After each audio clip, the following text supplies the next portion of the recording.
Bismillahir Rahmanir Rahim. In the name of Almighty Allah, the entirely merciful and the specially merciful. The entirely merciful for all humans, for everything that exists on this planet.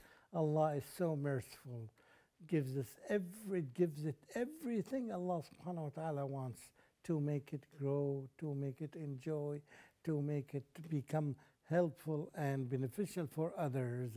Before I continue, I would love to say Assalamu alaikum wa rahmatullahi wa barakatuh.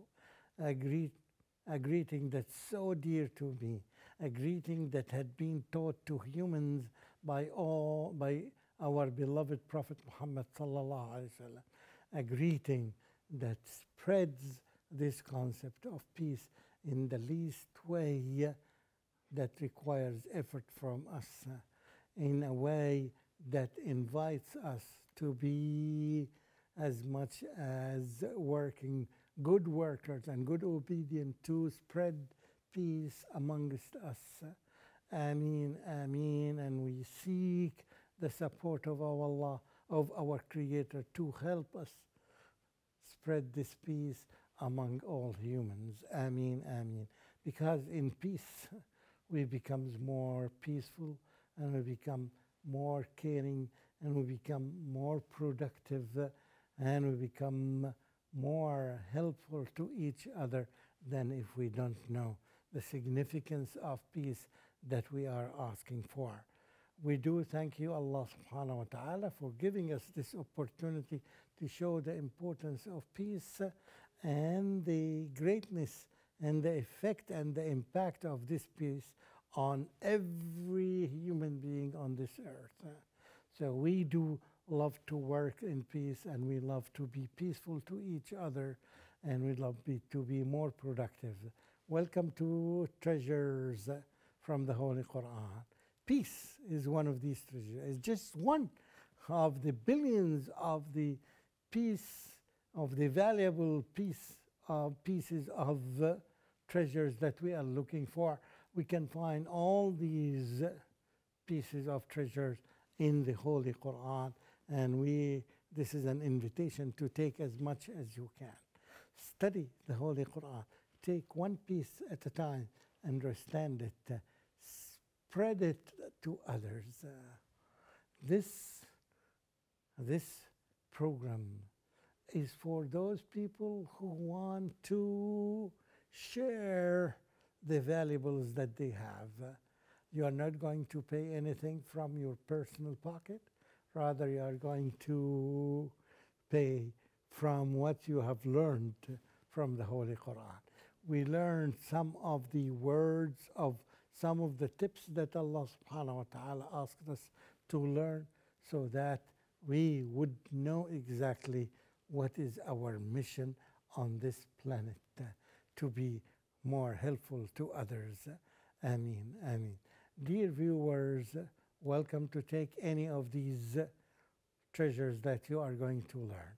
The purpose is you learn them well, you learn how to use them, you use them for yourself first, and then if you find them beneficial, just teach them to others. This is our goal. As we said, that the purpose of this program is that we get one or two ayat, which we call him treasures from the Holy Quran. You learn them, you study them, you perfect them, then you share them with other people. Know what Allah subhanahu wa ta'ala wants from us. Who is going to teach you? Who is, if not you attend a program like this? We are here, we Muslims, one of our tasks is to keep people as educated as we can, so that we want everybody to be educated. First of all, to know his own Lord or her own Lord, to know what he wants from us. Not every kind of knowledge that you can find in the media or in the books or at schools, no. This kind of information, this kind of knowledge that I'm talking about, you find it only when you handle greatly the book of Allah subhanahu wa ta'ala, when you know how to handle it, when you know how to open it and see where your job is, you can teach it to others if you understand it first. And here, we are in the same verse that we used to cover previous time. It is Surah Al-Waqi'ah. We were talking about some examples of the blessings of Allah subhanahu wa ta'ala. We talked about the semen that Allah subhanahu wa ta'ala created us from. We talked about the plantation process that takes place and how Allah subhanahu wa ta'ala designed this whole universe to do this act of Allah subhanahu wa ta'ala commanded it to do. And now we want to know something here, as Allah subhanahu wa ta'ala wants us to know, is about the water. Wow. The water that's around us everywhere. The water that comes out from the falls. The water that comes out from the rain. The water that's formed around us. How does it happen? Who causes this water? Who brings this water to us? We drink it day and night. We use it in everything, in cooking, in building, in everything. We almost use it. Yet, a lot of people don't know who is the one who created it. And let's see the words of the Quran as Allah subhanahu wa ta'ala said them in this chapter, Surah Al-Waqi'ah, chapter number 56, and this is ayah number 68, and the ayah that follows. 68, Allah subhanahu wa ta'ala asks humans to think. Take some time. Think of the water that you waste. Think of the water that you drink.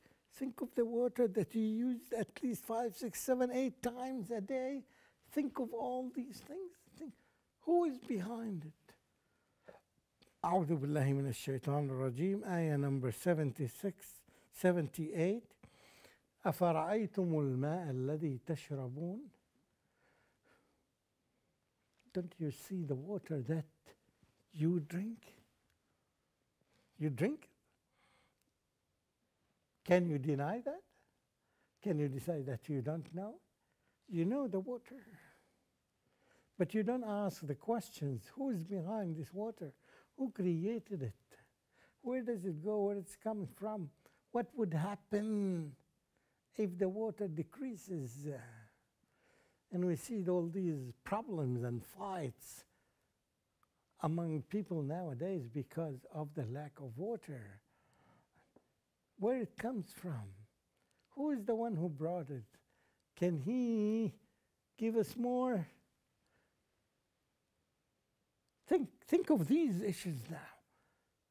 The Quran tells us to think about it.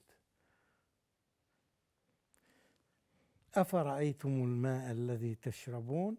Then tell me about the water that you drink. Is it you who caused it from the rain, clouds to come down? Or are we the ones who cause it to come down? This is the source.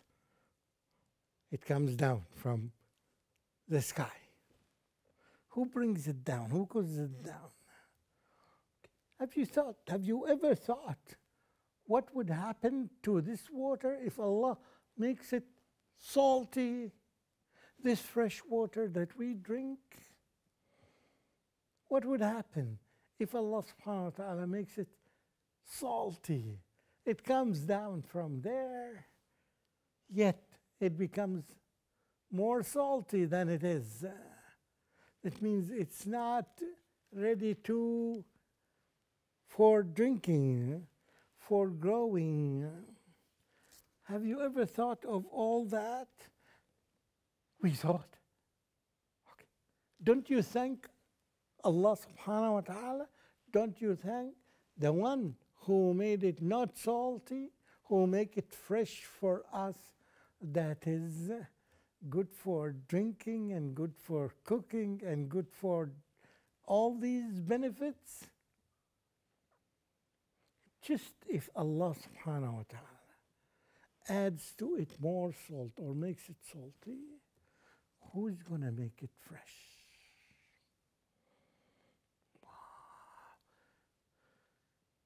Many people would tell you, I've never thought of it. I never thought of the problems that will happen to the earth. I never thought of the problems that will happen to the humans, to the animals, to the plantation, to the greenery that we grow. I never thought of that. Now the Quran invites you to think of it. And now you can see by yourself here, the Quran addresses every human being, every creature. It does not address the Muslims only. It addresses every human being. Now, it makes sense, I would say it makes sense that the Quran is a global book because it addresses our needs. It addresses the needs of all the 7 billion humans that are currently living nowadays. It addresses their needs. It talks about these problems. If you thank Allah subhanahu wa ta'ala, if you obey Allah subhanahu wa ta'ala, you don't need to fight amongst yourselves to take the water from each other. There is enough water in the universe. And Allah can make it more. Allah can make it more than you need. But you just thank Allah. You just tell Him, oh Allah, we thank you for that. We tell Him that we glorify you, Allah subhanahu wa ta'ala. By what? By obeying Him. By listening to Him. Not listening to the Satan. Not listening to those experts and those advisors who don't know about Him, who don't know their own Creator. We should be grateful to Allah subhanahu wa ta'ala by praying to Him, by thanking Him, by obeying Him, by doing what He asked us to do. If we drink from His own water, why shouldn't we thank Him for that? Why shouldn't we obey Him for that? Try to imagine that, how ungrateful we are to our Lord. We are so ungrateful. Every day He gives us water. Every moment, whenever there is a lack of water, He gives us rain and this water that would help us. Yes, we are expecting problems to happen. And the way to solve these problems among the scientific, of course, things that we are supposed to do, among the best way of how to use and not abuse and not to waste this water. Yes, we are supposed to do this. This is a command from Allah subhanahu wa ta'ala. We have to obey Allah subhanahu wa ta'ala by preserving these treasures that He sent for us. It came from heavens, it doesn't come from anywhere.